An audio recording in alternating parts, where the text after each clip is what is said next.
Os meus cumprimentos, o desejo de dar continuidade à série de palestras do mundo espírita. Falar de personalidades importantes, homens e mulheres, de todos os cantos do mundo, incluindo o Brasil, o nosso estado de Minas Gerais e até a nossa região. É sempre importante.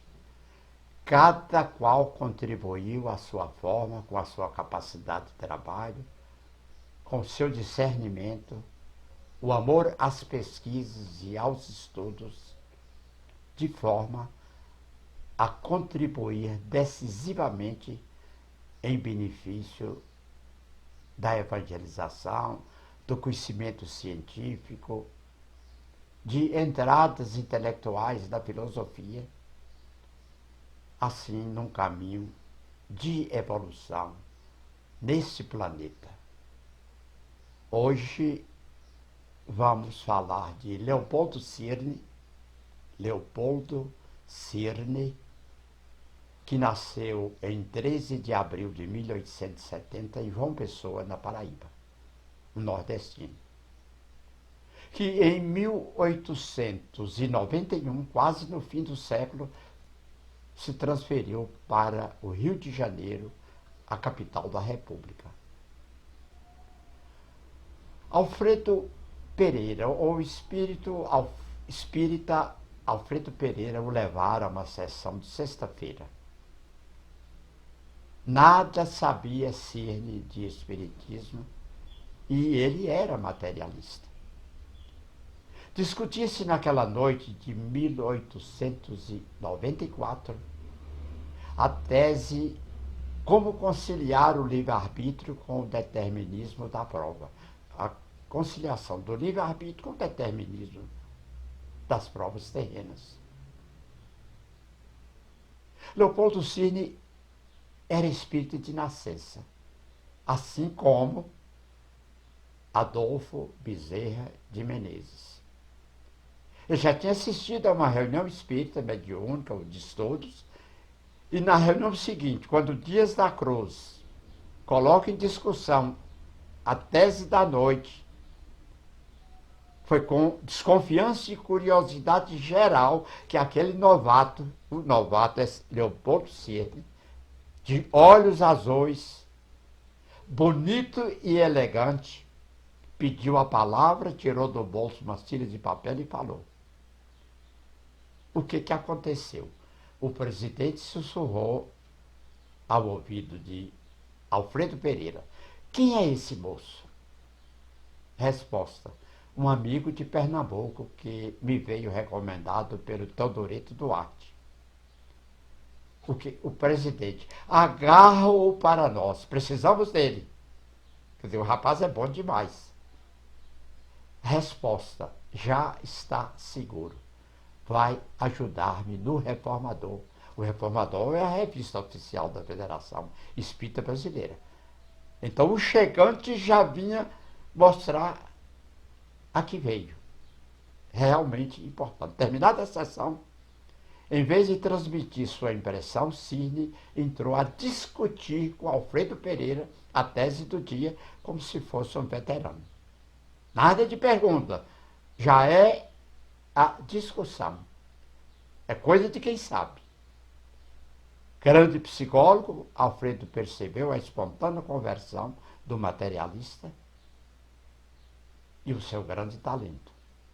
Deu-lhe um exemplar do Livro dos Espíritos e pediu-lhe que usasse da palavra na próxima sexta-feira, em que voltaria a debater o mesmo tema, ainda sobre o livre-arbítrio e o determinismo.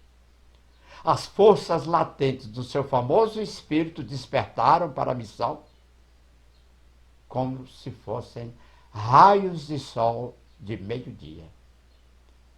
Leopoldo nem mesmo conseguiu ler o Livro dos Espíritos, mais do que a introdução. Pôs de lado o exemplar do Livro dos Espíritos como se o tivera conhecido perfeitamente. Eu tive uma experiência mais ou menos como essa. Em 1956, quando antes de ir a Taiobeiras, ficar noivo, elas nem eram noivos, reafirmar o namoro para o noivado, eu li o Livro dos Espíritos. Também não houve novidade, mas não deixei de lado. Li e reli, com toda a atenção, aprendendo ainda muita coisa. Eu estou gostando de medo do ainda, porque tem sempre o que aprender numa leitura do Livro dos Espíritos, mesmo depois de 100 leituras. Então não há limite de leituras numa obra como a Bíblia, como o Livro dos Espíritos, o Evangelho segundo o Espiritismo. Pode ler quantas vezes quiser, que você está sempre, sempre aprendendo.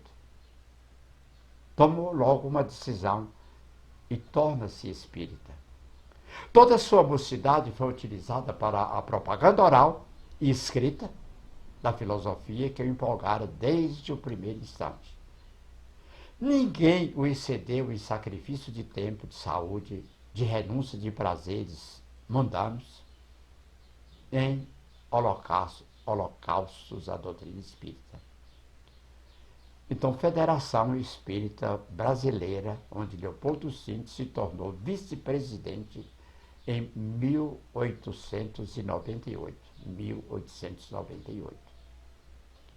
Veio assumir a presidência em 1900 com o falecimento de Bezerra de Menezes. Então, quando o grande Adolfo Bezerra de Menezes passa para o mundo espiritual, Cirne assume a presidência, que é a presidência máxima do Espiritismo no Brasil, que é da Federação Espírita Brasileira, que ainda estava no Rio de Janeiro. Em 1902, renovou os estatutos, instituindo o estudo das obras completas de Allan Kardec como referência básica da instituição. Em 1904, promoveu o primeiro Congresso Espírita no centenário de Kardec, de nascimento de Kardec, que contou com a participação de mais de 2.000 pessoas. O Reformador, que é a revista oficial da Federação Espírita Brasileira, foi dirigida por Leopoldo Cirne durante 20 longos anos. Uma pena de mestre. O melhor, Bezerra de Menezes é a referência maior de sempre. Com Bezerra, Cirne integrava o grupo dos chamados místicos, estudiosos da obra de Jean-Baptiste Roussin. Esperanto. A partir de 1909, iniciou a divulgação do Esperanto na FEB, associando a promoção dessa língua ao movimento espírita no país.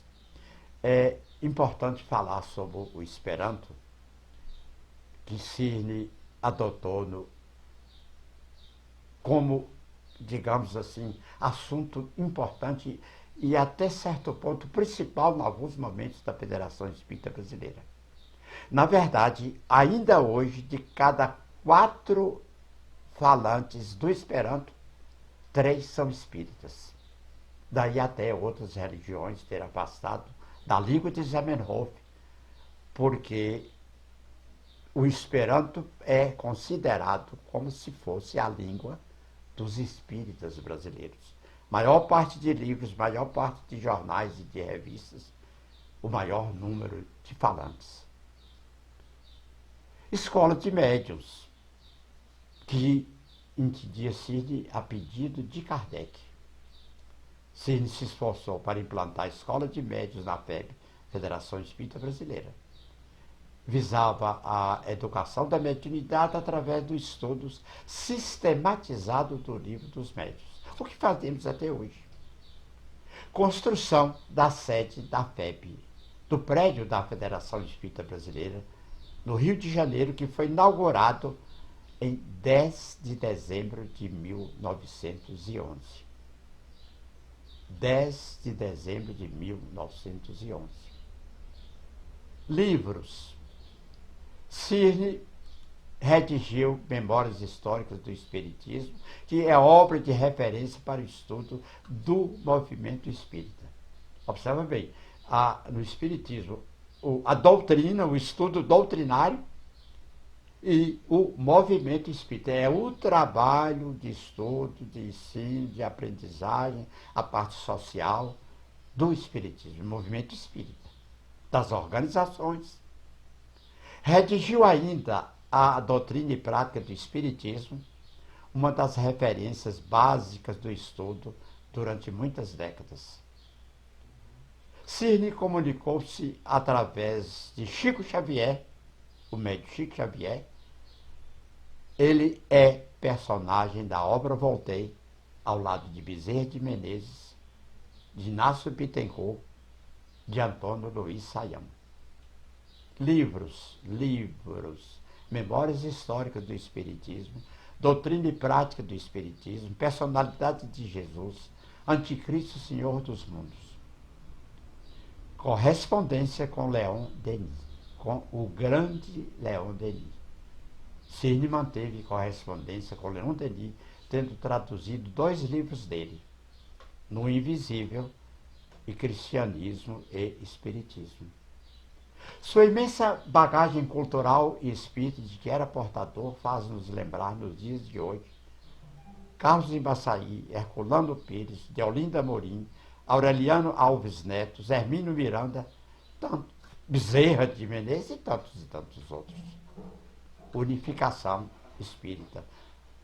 Em 1904, ou seja, 45 anos antes, Leopoldo Cirne reuniu vários centros espíritas do Rio de Janeiro e de outros estados, resultando desse encontro o programa unificacionista das bases de organização espírita. Por que 45 anos antes? Porque 1949 foi o tempo do Pacto Áureo, que de 5 de dezembro de 1949 resultou na madureza do atual Conselho Federativo Nacional. Linha de chegada. Sempre no final, falando de pessoas, de personalidades, de trabalhadores, de estudiosos, de pesquisadores, ou como fosse de qualquer outro tipo de pessoa, haverá sempre a linha de chegada. Cirne faleceu, ou desencarnou, em 31 de julho de 1941. Menos de uma década após a FEB ganhava outra dimensão do cenário espírita nacional. 1941. Quer dizer, na década de 1950 para 60, a FEB já estava muito transformada, inclusive já passando para a cidade de Brasília, a capital federal. Reconhecimento. Leopoldo Cirne manejou a pena com invulgar destreza, exprimindo o estilo correto. Seus pensamentos tinham clareza, apurada lógica na argumentação. Há tanta coisa para se dizer de Leopoldo Cirne como jornalista, polemista, escritor, orador, administrador, que se torna impossível fazer de uma só vez. Porque ele foi o grande vulto do espiritismo, não só brasileiro, mas o espiritismo mundial. Vantuílio de Freitas considera Leopoldo Cirne como um dos grandes pensadores do movimento espírita do Brasil, sendo mesmo cognominado o Leon Denis brasileiro. Leopoldo Cirne foi, sem sombra de dúvida, um dos grandes vultos do espiritismo no Brasil. Notável inteligência, grande capacidade de administração. O Brasil espírita muito lhe agradece, Leopoldo Cirne. Terminando, a você, além do nosso agradecimento, o nosso mais fraterno abraço.